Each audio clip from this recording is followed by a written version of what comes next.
chu an to tuai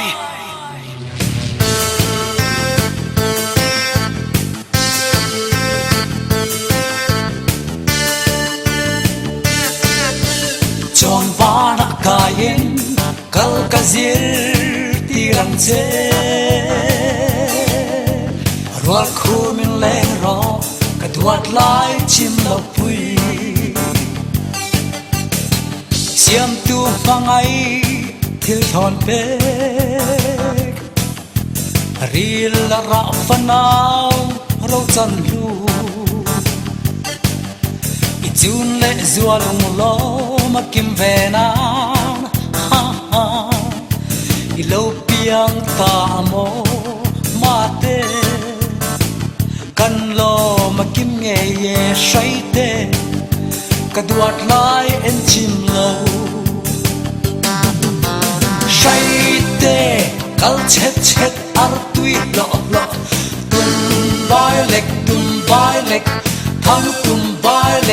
bai lek mam mam e bu bu chon va na kain kal kazir tirang che rual khumin le ro ka tuat lai chim lo pui i tra chuan ka the mang che i sual chuanin ka zilang che huai bakin ko mo chupol lul sula nun tui ngai ya i tra hi mo phal hian min ring lo la ma te nui ro lem nui ver be shai te kal chet ar tui lo lo tum bai lek thang tum bai lek mam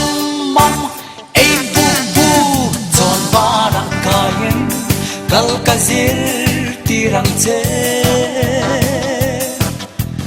rual khumin le ro ka tuat lai chim lo pui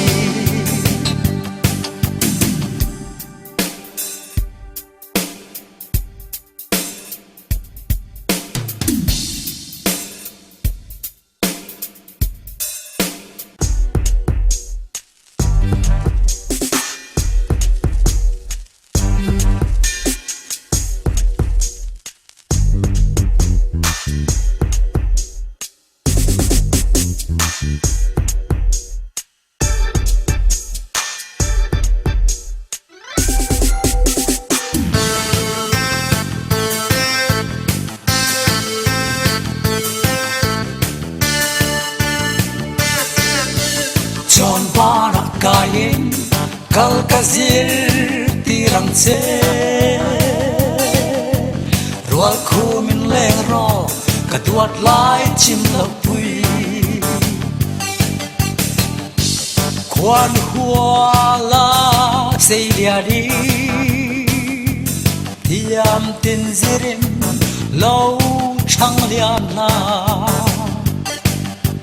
aram le apel na song masain i chun le zua i ram le nam tan rin omin lo pa chuak la